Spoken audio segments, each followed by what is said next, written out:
So the other day, Tucker Carlson was talking to Sagar Enjeti, and I think Sagar brought up Ben Shapiro, and Tucker Carlson went on to say that clearly Ben doesn't care about America because he seems to be obsessed with the issue of Israel and almost wants to put them first.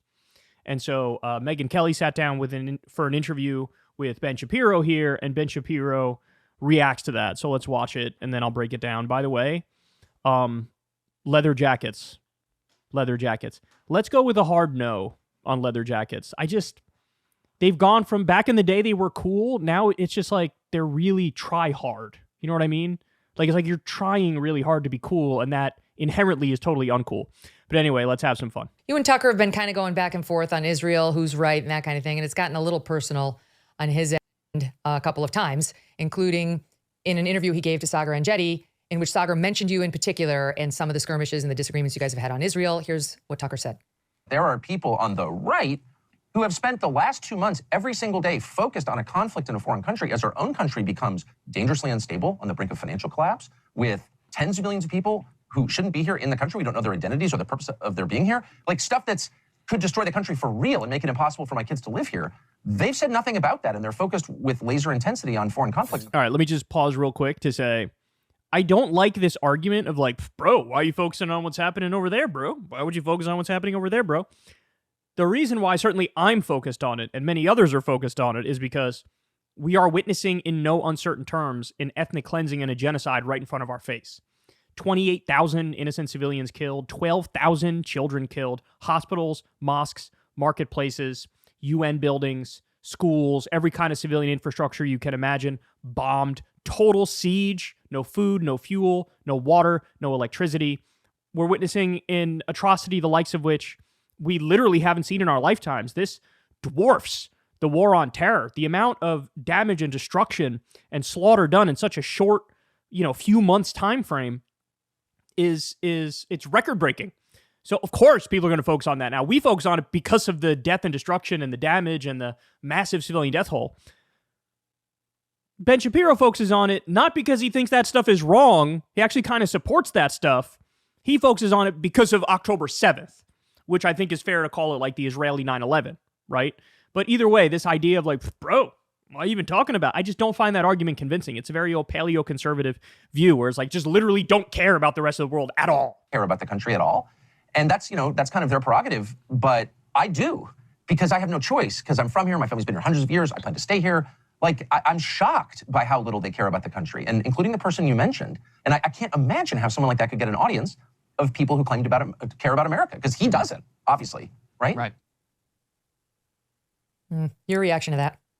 I mean, a bit of an astonishing statement there from Tucker. I would never doubt his love for the country, even though he and I disagree wildly about a number of topics. First of all, he attributes to me a bunch of things that simply are not true. If anybody who's listened to my show, which has a few listeners, over the course of the last several months, you'll see that I talk about all the issues that he mentions there, including the border issue.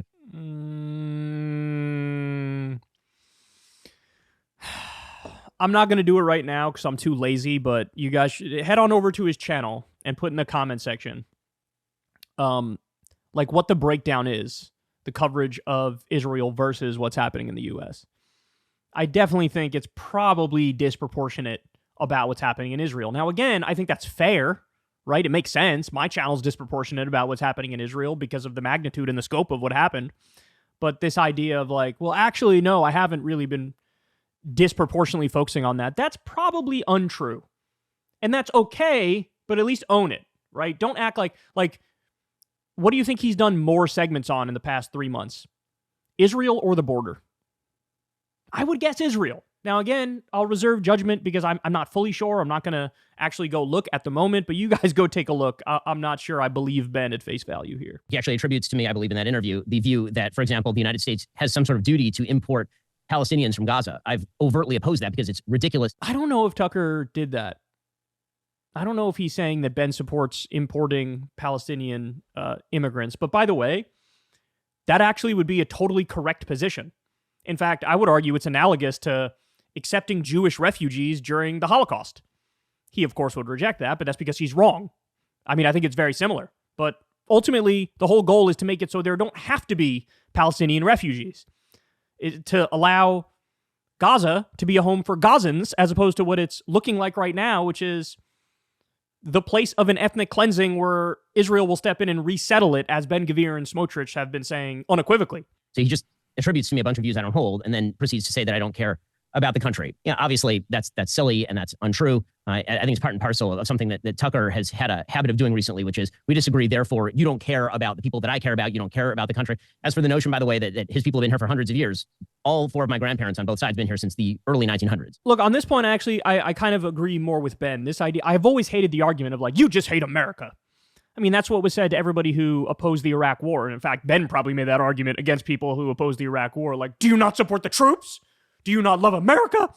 And Ben does say this about liberals and leftists all the time. Like, they just hate America. I don't know. I find in 95% of circumstances, I find that charge unfair and unmerited and a way of not dealing with the substance of the argument. So when Tucker says it to Ben, he says like, oh, he cares about Israel more than America. No, I think he probably cares about both equally. Maybe he cares about America a little more, but he also just happens to be wrong on his policy ideas vis-a-vis Israel and America. So I'd much rather just focus on the substance of his policy takes than just say he doesn't love the country. It's just like, how would you even prove that, right? You're just like trying to mind read and assuming and projecting his intentions. I just think that's unfair. My family has been here on both sides of the aisle. I also have no intention of moving. So, I don't know what more there is to say about that other than it's an absurd accusation. It's unfortunate. I certainly don't feel that way about Tucker as much as I disagree with Tucker, as we said, on a wide variety of issues. No, I don't either. He loves America, and so do you, and I know you both very well. So it's unfortunate to see that the kind of skirmish. But to me, whatever, you guys will move past it. What's more interesting about the whole thing, Ben, is we are seeing a very fractured right.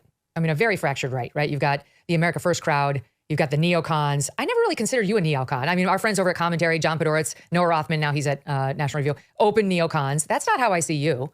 How do you describe yourself, and how do you see like what's happening now within Republican, within conservative circles on like sort of this, it's not as strong as to call it a civil war, but there are real differences that are leading people like Tucker to say, if Trump were to choose Nikki Haley as his vice president, I would actively campaign against the ticket. There would be a complete meltdown on Team MAGA. Based. I mean, honestly, it would be fascinating to see if Tucker actually did that, if Trump did pick Nikki Haley, because that would be de facto campaigning, I would assume, in favor of Joe Biden by that same sort of logic, because presumably one of those two people is going to be president of the United States. But when it comes to the fractures on the right, of course, there are a lot of fractures on the right. There have historically been a lot of fractures on the right, going all the way back to battles between William F. Buckley and Pat Buchanan. I mean, like there's nothing new that's happening here on the right. It's just louder, and I think that's because there is no sort of guiding voice of ideology inside the conservative movement writ large or inside the Republican Party, because Donald Trump, who is the leader of the conservative movement or Republican Party until deposed, he doesn't have a thoroughgoing ideology, and he's open to a bunch of different perspectives, meaning sometimes he sounds a lot like Tucker on foreign policy, and sometimes he sounds a lot like me on foreign policy, and there's a lot of in between. When it comes to sort of the arguments about foreign policy, where I put myself is in sort of the hawkish realist camp. I was actually agreeing with everything he was saying up until that point. The idea that like sometimes Trump sounds like Ben Shapiro on foreign policy, sometimes he sounds like Tucker. That's totally true. Trump, the way Trump talks, his rhetoric is totally contradictory on foreign policy. He'll say different things all the time, just depending on his mood and depending on how he wants to attack Biden, for example, or other Democrats. That's true. But for Ben to say I'm a hawkish realist, no, Ben, we have a term for that. And Megyn Kelly is dead wrong when she says, I don't think you're a neocon. You are the neocon's neocon. He's been for every single war that's been even theoretically floated. Every single one. If you go back and read his articles during the Iraq War, it is literally the dumbest, worst stuff I've ever read in my life. Like every step of the way, it's like, escalate, do more bombing. Who cares about civilian casualties? War on terror, hurrah.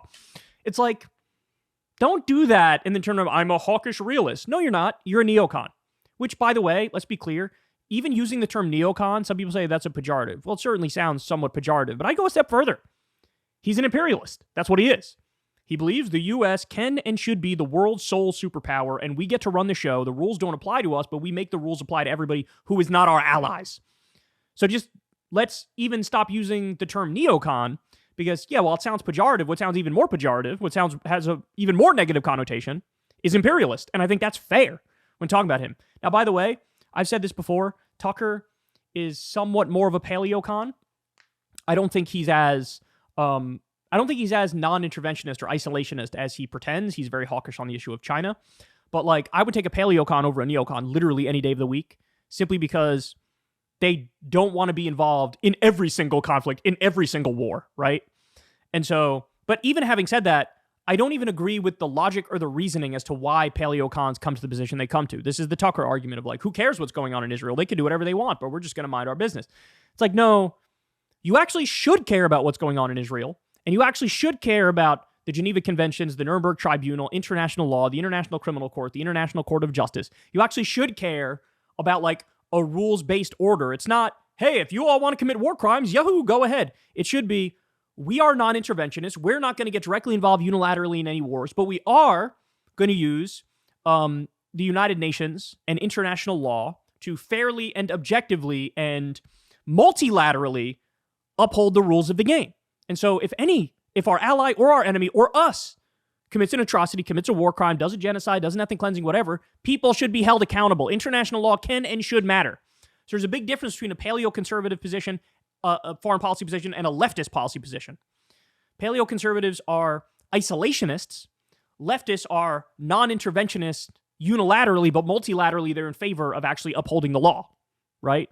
And Ben Shapiro's just an imperialist, a neocon hawk imperialist who's like, I want to be involved in every war and I want to wage it on our own, and might makes right, basically. All right, let's continue. There are a lot of conflicts in which the United States should not be involved, but a complete United States isolationist retreat from the world is going to make for a significantly more dangerous world. So, for example, I don't think the United States should go to war in Iran. I don't think the United States has an interest in war with Iran. I think what the United States does have an interest in, however, is, for example, destroying the Houthi ability to stop up the shipping in the Red Sea, the Suez Canal, and Bab el-Mandeb Strait. I mean, those are areas where the United States has a very strong interest in the freedom of the seas. So, in other words, don't do a direct war with Iran.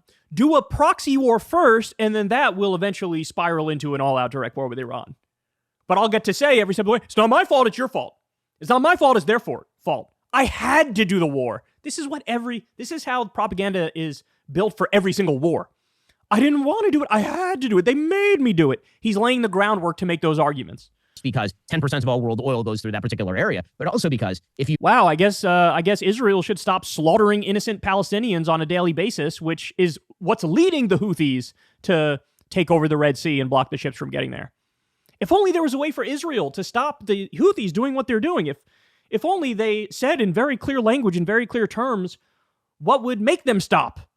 Oh, that's right, they did. But you have a principled stance in favor of slaughtering Gazans, which is why you would never agree to that term. Don't actually demonstrate that the United States, through our naval power, is willing to guarantee freedom of the seas. There's a pretty solid shot that China is going to blockade Taiwan and then bottle up the Taiwan Straits, which is going to block up world trade almost entirely and therefore lead to a massive economic recession, which does impact American citizens. I think that there's a view of foreign policy that basically things that happen far away don't affect Americans. I think that that's wrong. I think that we can have debates over which area particular foreign conflicts fall into. But I think there's a sort of black and white rhetoric that's very often used with regard to arguments in which views are misattributed and accusations are made about policies that people don't even actually hold. And that I find weird. Look, I would appreciate it much more if Ben would just own the fact. He's not a hawkish realist. He's a neocon. He's an imperialist. He believes in the U.S. to be the world's sole superpower, and we should be the world's sole superpower. The rules don't apply to us. The rules don't apply to Israel. They do apply to everybody else. They do apply to everybody who we want them to apply to. And he brought up black and white views there. The black and white view is your view of the world. That's the black and white view. That like, oh, when we do the bad stuff, it doesn't count because we mean well. That's effectively his position. And Tucker, for all of his flaws, is not fully on board with that perspective, right? And look, I don't agree with Tucker on the thing like you could just declare he doesn't care about the country or whatever. I don't think that's a fair argument, but it would have been much better to hear a direct, substantive argument on the differences in policy vis-a-vis Israel, vis-a-vis maybe Ukraine. Yeah, that would have been more interesting. But I love it when they snipe at each other. I think it's fun.